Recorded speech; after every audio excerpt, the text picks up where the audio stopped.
stories of the Dutchman, the Celeste and Barnum's bride. There are stories of the horseman and the lady at his side.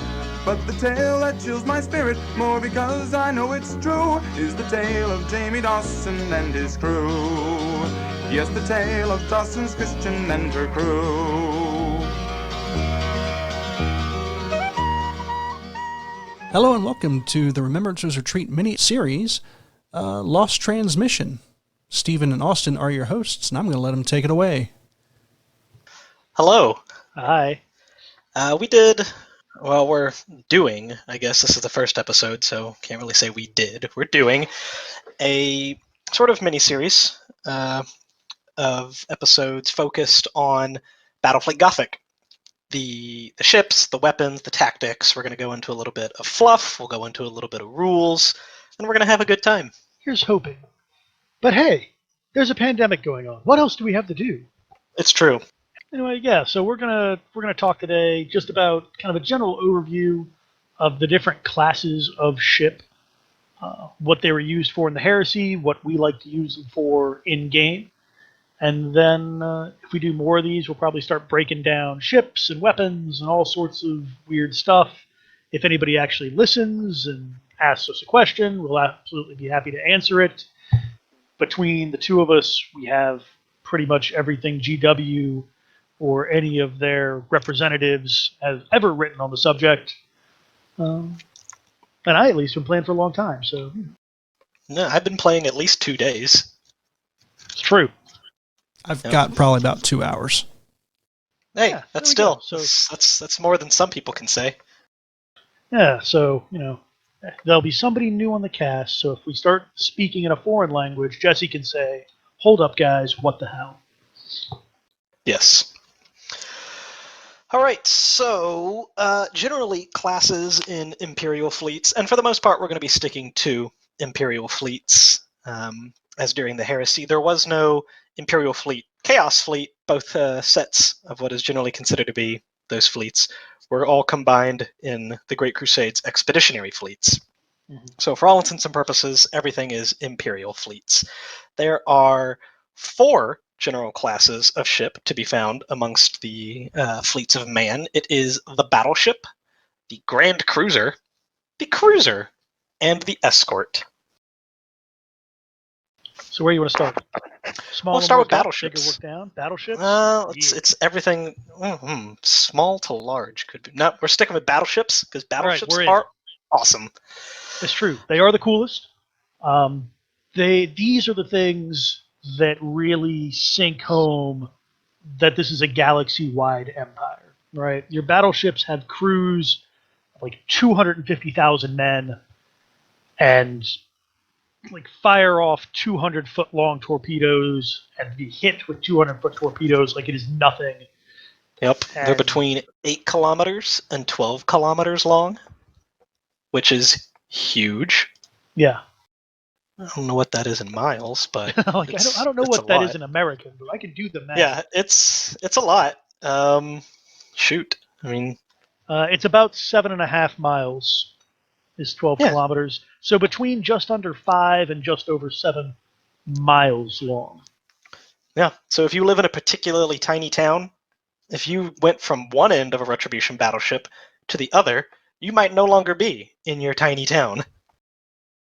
It's true. And if you live in somewhere big like New York, nice big built-up city, or London, if there's anybody over there listening to us, just drive in a straight line for about 5 miles.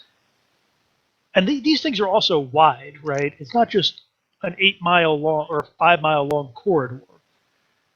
Yeah, they're about, a kilometer or 2 a beam as well? Give or take, yeah. So yeah, just think about that. If you're like driving along in your big city and looking left and right, and kind of everything you see, and then imagine that flying. And that's a battleship. Yep, and that's not even counting super battleships like Glorianas or the Abyss class. That's a standard run-of-the-mill Imperial battleship. Yep. They are intended to form the line of battle, or if you're more like hard sci-fi, the wall of battle for fleet engagements, which is a step up from regular, 41st millennium New Age 40K Battlefleet Gothic stuff, where the cruisers are kind of the main line. In the Heresy, there are enough battleships and battle barges to be kind of the core combat element of the fleet, and for there to be bunches of them.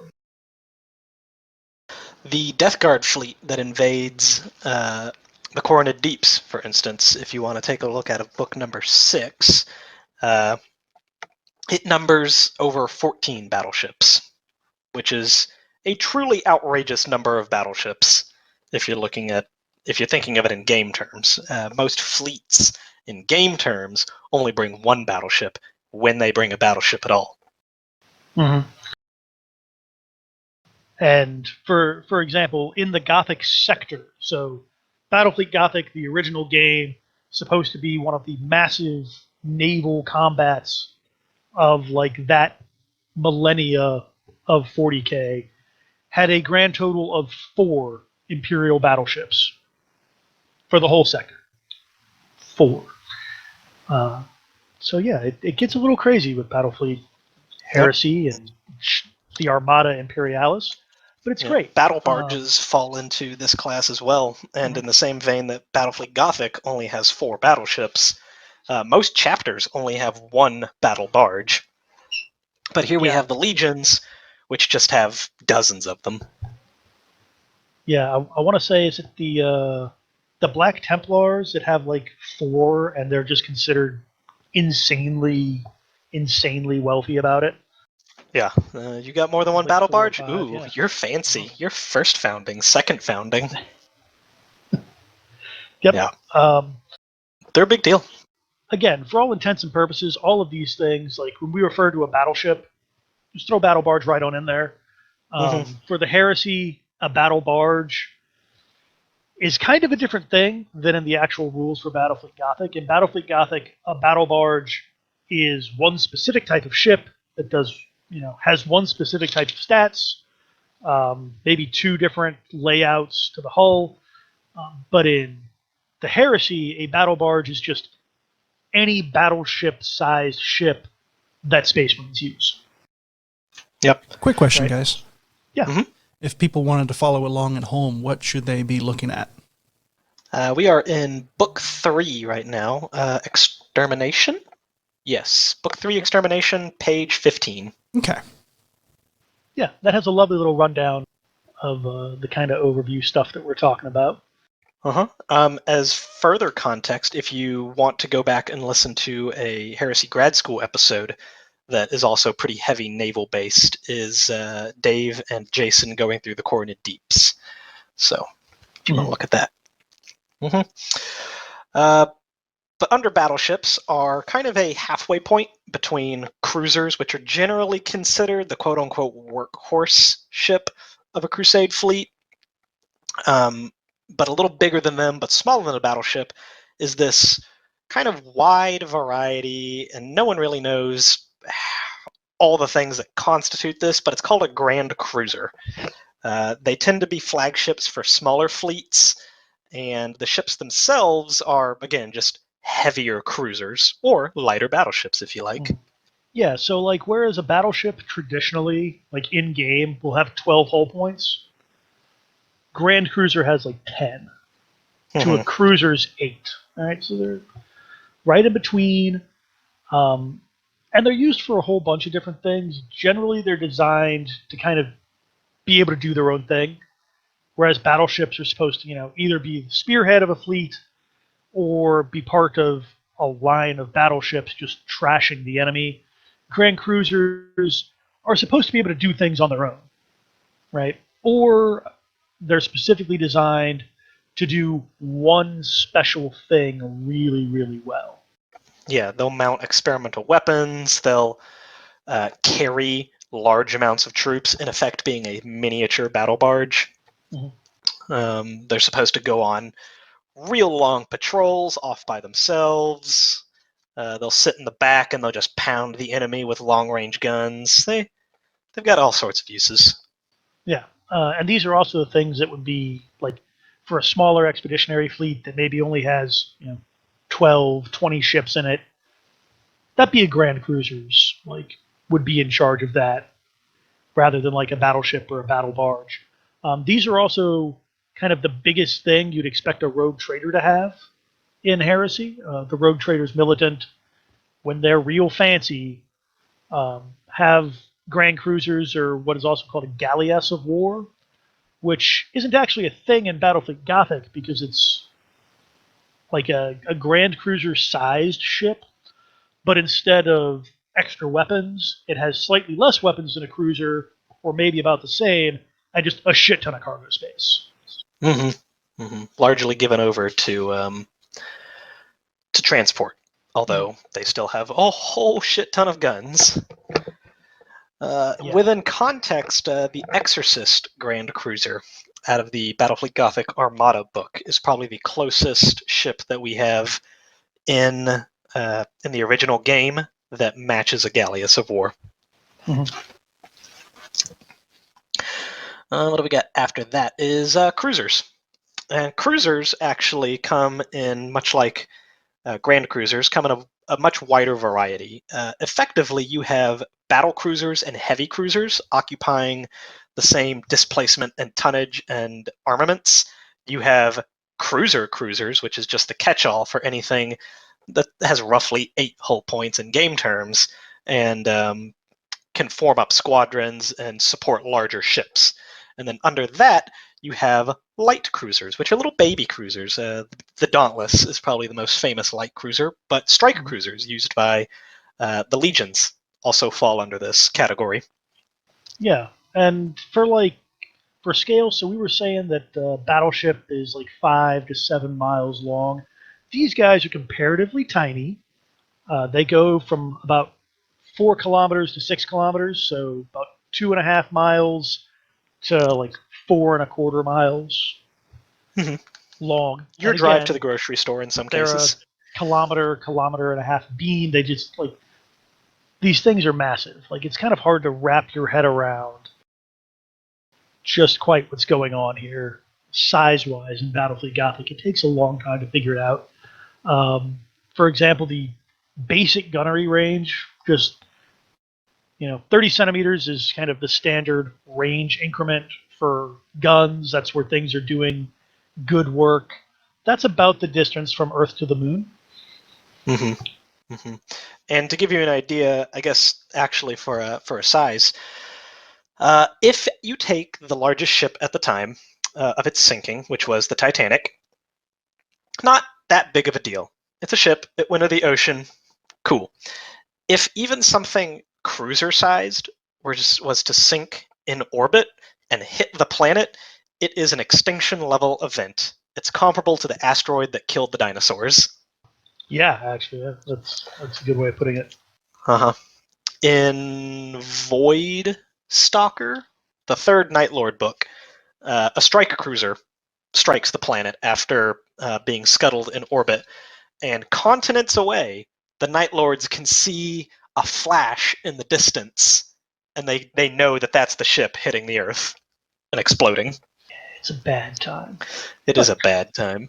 We were talking about cruisers. So, like Steven said, heavy cruisers, and light cruisers.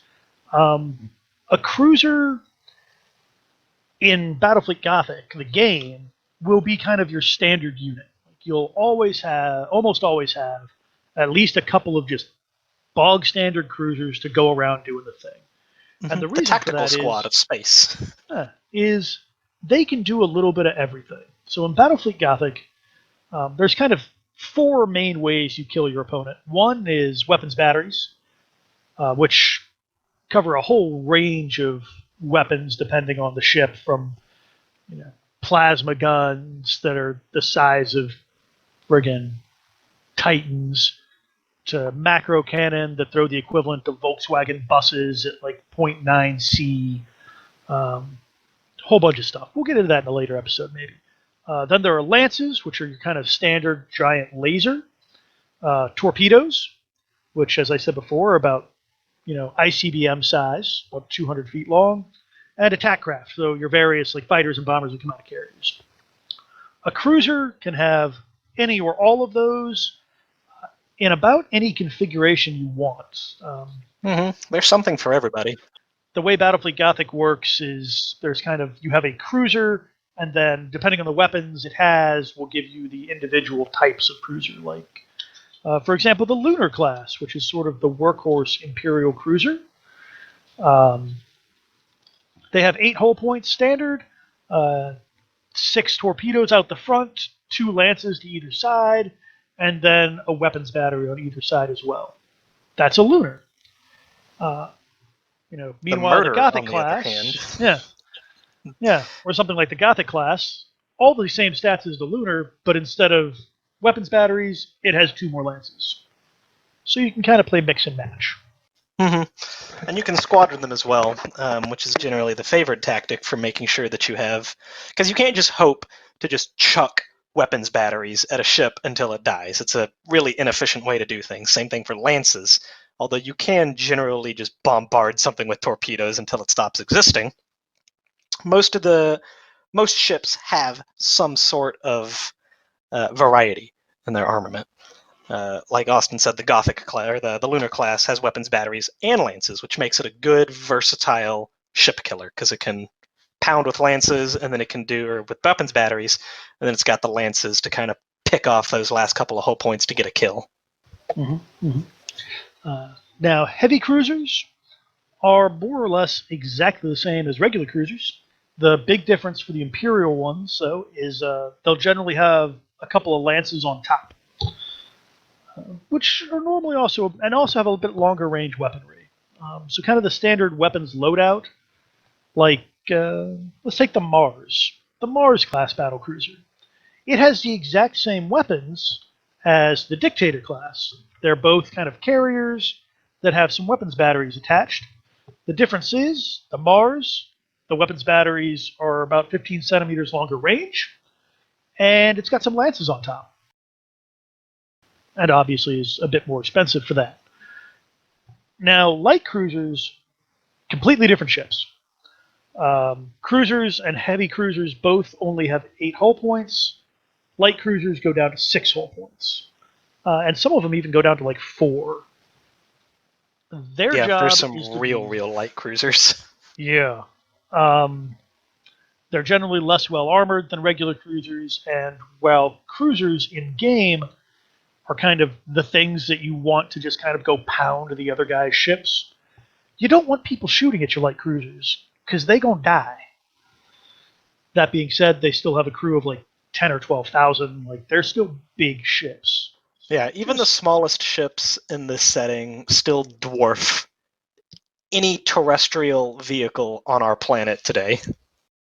Yeah, it gets sort of ridiculous, like we've been saying. But light cruisers are a lot of fun. Stephen mentioned earlier the Dauntless class light cruiser. That's probably the most ubiquitous, right? It's got some weapons batteries. It's got some lances. It's real fast. The biggest thing about them is the turning radius. So everything we've talked about so far, cruisers, heavy cruisers, battleships, can only turn in a 45-degree arc once a turn. That doesn't get you a lot of places, especially if you're somebody who's played Adeptus Titanicus and has tried having like a Warlord Titan turn around. It takes a long time. The Dauntlesses, though, not only are they faster than their Imperial cruiser big brothers, but they also have a 90-degree turn, which is amazing. You can just they can turn on a space dime. Well, they're just as maneuverable as all the little piddly one-hit ships that make up the escort classes. But a little more heft to them. Yeah, if a Grand Cruiser is a halfway point between a battleship and a cruiser, then a light cruiser is a more cruiser end halfway point between a cruiser and our next class of vehicle, the Escort. Escort is generally kind of a catch-all term for just the smallest types of ships that are still warp capable, and they have a whole bunch of different uses, just like cruisers.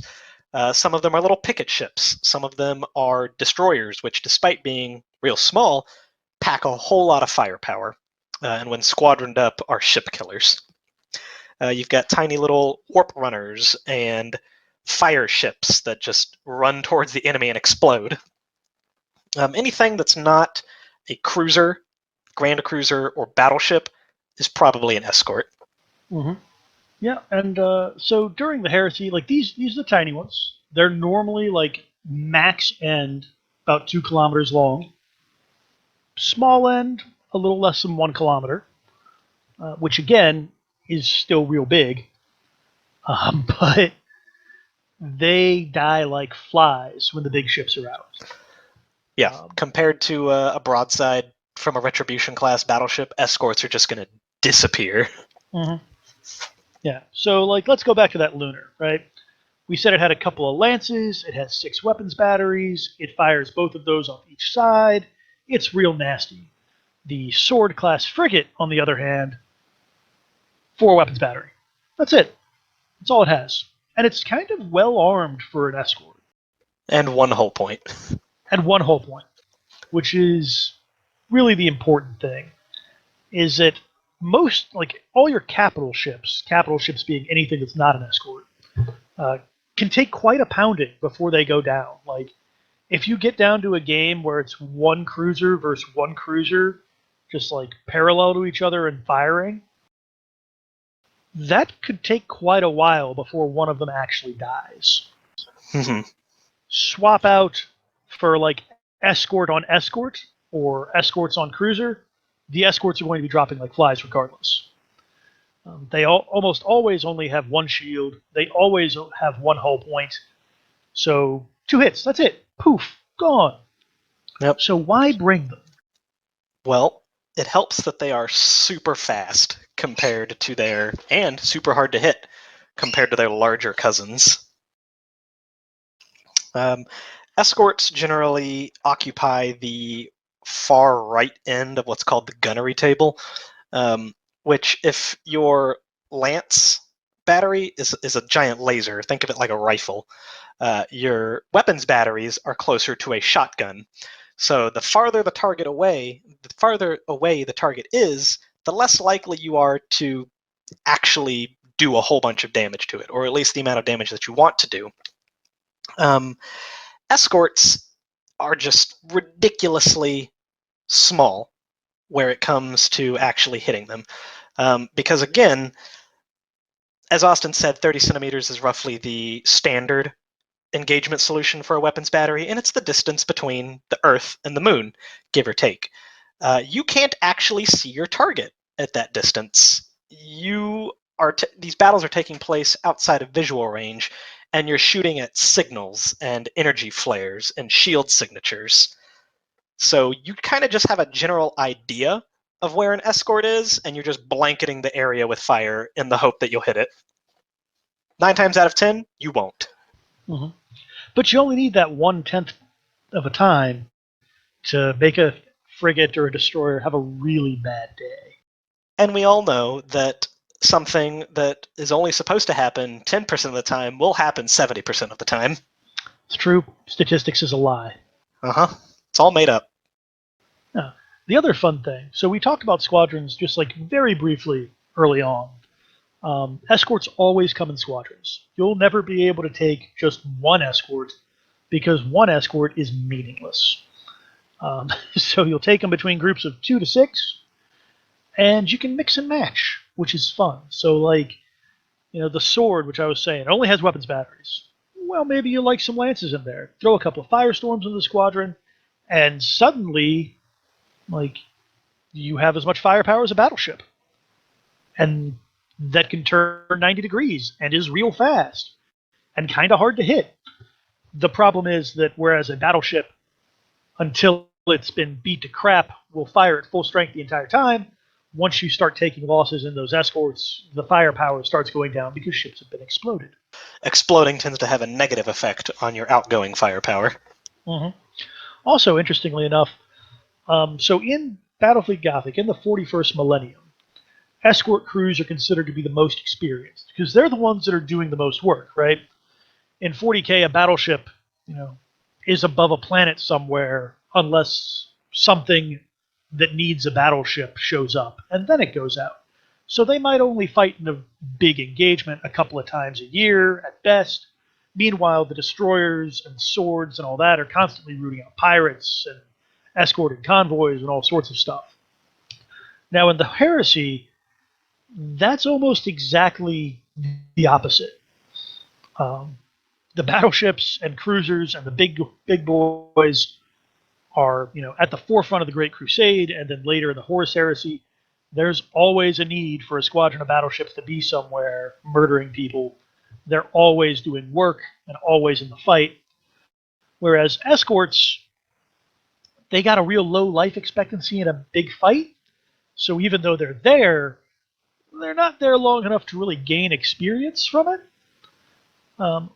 Or they're off doing all the other escorty things like, escorting transports that aren't being hit by pirates because it's the Great Crusade and shit hasn't gone, well, to shit yet. Yeah. It bears noting that if you're familiar with Battlefleet Gothic and the 4 battleships in Battlefleet Gothic, or the 5 battleships in Battlefleet Armageddon, or what have you, the Imperial Navy is a fraction of what the expeditionary fleets used to be.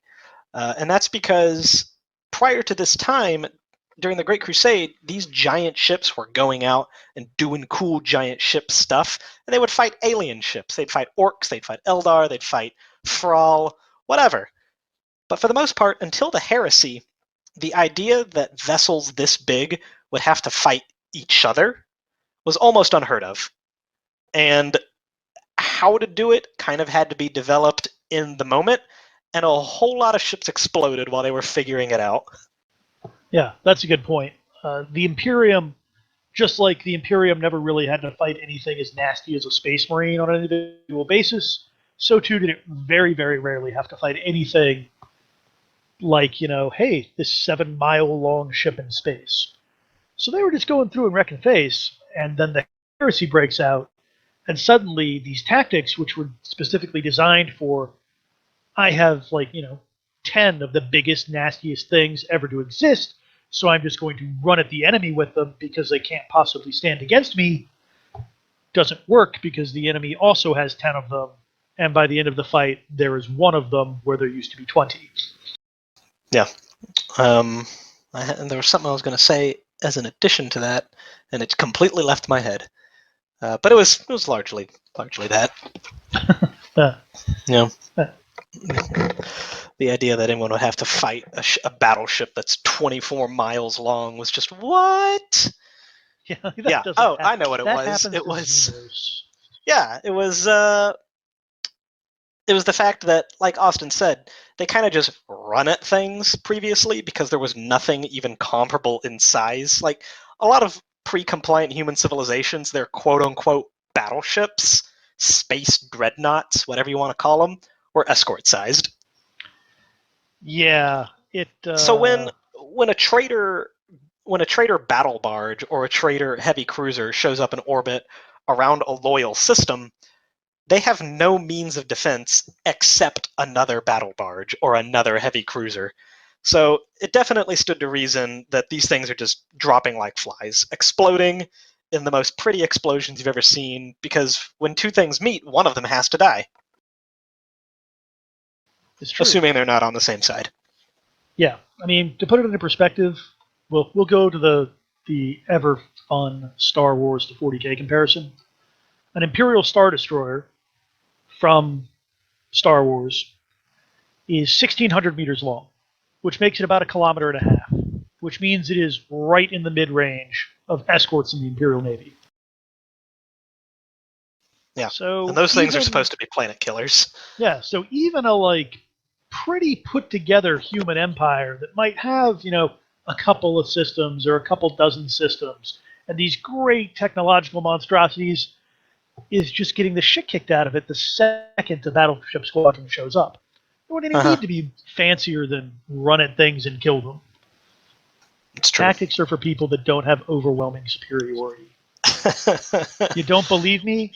Go watch The Last Samurai. Well, those machine gun Gatlings, they weren't using tactics. They were just machine gunning folk. They're just going left to right. You know how it is. Yep. I think that's everything for ship classes, though. That's everything for ship classes. For building a list, because I know that there are probably people that are listening to this that are like, hey, I heard about Battlefleet Gothic or Battlefleet Heresy from somewhere. What's a good fleet? So the game maxes out at about 2,000 points. That's real big. You can go bigger by all means, but don't think it's going to be like an apocalypse game because it just gets so much crazier than that. On the small side, Battlefleet Gothic, it expands exponentially as the points go up because of the ordnance phase. So if you're one of those crazy people that wants to just jump in and do something huge, beware. Playing at 2,000 points, you basically have a smaller, slower game of Battlefleet Gothic at the end of every turn. Mm-hmm. Yeah, and remember, for those of you that do like big, massive games, if you've got a battleship and 3 cruisers and some escort squadrons, that's 500,000 people. Like, easily, 500,000 people fighting and dying at your command. So, that's cool. But yeah, so big game, 2,000 points. Small game, it varies. Battlefleet Gothic really likes asymmetrical games, so like a small fleet, we usually say aim for 500 or 750 if you're just starting out. Mm-hmm. And sometimes you'll play a mission where one person will only get half of that, which might just be like a cruiser or a squadron of escorts. Yeah. Which is fun. But generally speaking, if you're just starting out, 2 or 3 cruisers and a squadron of escorts, whatever variety you want. And before you get wild, though, remember, well, or be aware, I guess, heavy cruisers and battle cruisers are comparatively rarer to standard cruisers. So you have to have 2 regular cruisers before you can take one of the big boy cruisers. Yes, that is an important thing to note. Additionally, battleships, you can only have one of those for every 3 cruisers or battle cruisers. So if you want a battleship... And per 1,000 points. And per 1,000 points. But really, by the time you have 3 cruisers and a battleship, you're getting right up against 1,000 anyway. But yeah, so you'll have 2 cruisers, and then you can take your battle cruiser, and then you can take your battleship. It's fun. But if you want to save on points, you can take 3 light cruisers and take a battle barge or battleship of some kind, and just go hog wild. It's exciting. There's no limits on escorts. You can have 1 billion of them. And bear in mind that, because one of the questions we get the most frequently when it comes to building a fleet is, what's good? What's a good ship? Well, one of the nice things about Battlefleet Gothic is that there are no bad ships. There are some ships that are less efficient than others. In fact, most of the Grand Cruisers, despite having maximum style points, are a little less point cost effective than just regular cruisers or heavy cruisers. But that being said, just about everything you can take in a Battlefleet Gothic list has a use and can be used effectively. You'll have to learn, there's a learning curve to it, but don't be afraid of buying, whatever you can find and then, oh, well, this ship's not actually that great. No, it's good. You just got to get good. Yeah, there's also a huge array of missions for Battlefleet Gothic that drastically change what you want to do for the game. So, for example, Planetary Assault. Actually, this should probably be a whole other episode, shouldn't it? Minutes? We got another, 10 minutes? 5 minutes? Yeah.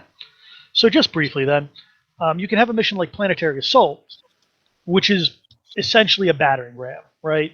The attacker has to get to the planet, the defender's trying to stop them from getting to the planet. You're going to hit each other, it's going to be a bloodbath. There are some ships that are really good at that don't have to, be super maneuverable, that just kind of go in and get stuck in and blow things to hell. Then there are missions like Blockade Run, where you don't know where the enemy is going to set up. All you know is that they're trying to get to the other side of the table, and you have to stop them. At that point, you know that as the defender that's holding the blockade, you have twice as many points as the person trying to get by.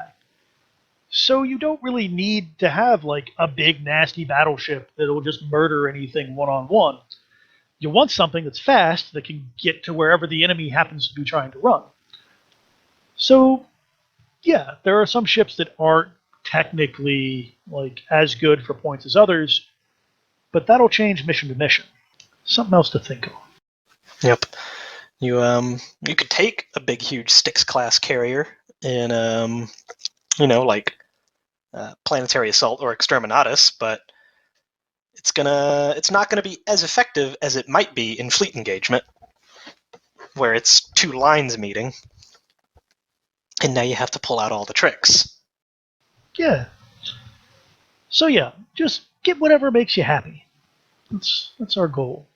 Although, as you build a bigger fleet, you want to have at least 1 carrier in there, just because torpedoes are a bitch if you don't have fighter cover. Yep, if you can't bring a big carrier, which is to say a battleship carrier, a heavy carrier, then take 2 smaller carriers. Mm-hmm. Or even a couple of small ones. There are some that only launch like 1 or 2 squadrons of attack craft a turn. But sometimes that's all you need. Oh, real briefly, let's talk about attack craft. So when we say attack craft, that's just sort of anything that comes out of a carrier, right? So it's fighters, bombers, assault boats, things like Dreadclaws, Thunderhawks, and the vast and impenetrable array of fighters and bombers that were used during the Horus Heresy. I'm not even sure I've heard.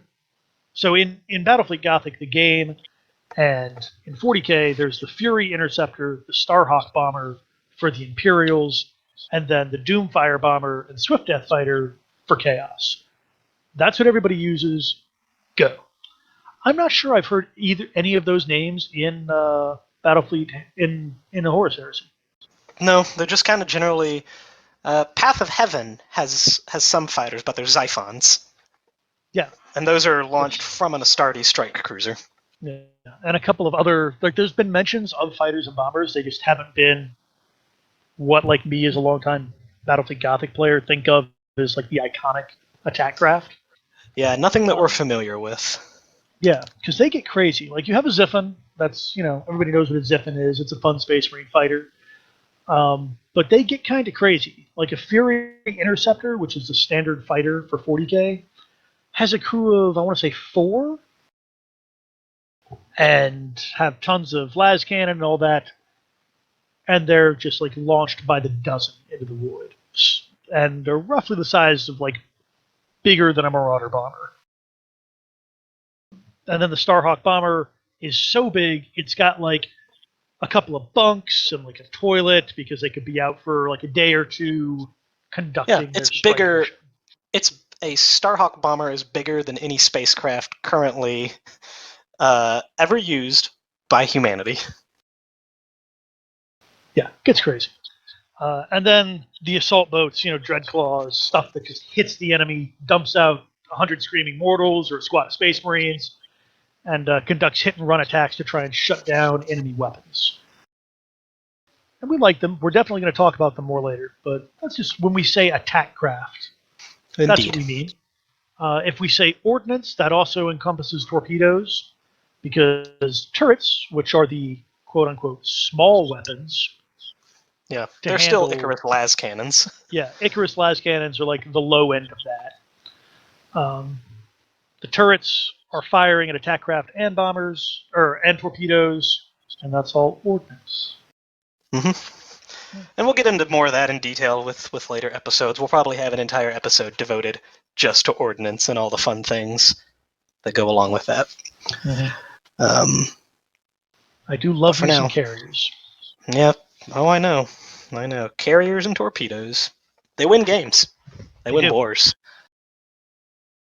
But I think that's really all we've got for this inaugural episode. Yeah, that's sort of an overview of the various ship classes, what you want out of life, basic uses. I reckon ordnance, attack craft, is probably a good thing to use for next episode. So stay tuned and we'll talk about attack craft. If people want to take a look at these rules and things and want to dig deeper, where should they go? Whatever our website is called. Fuck. Jesus Christ.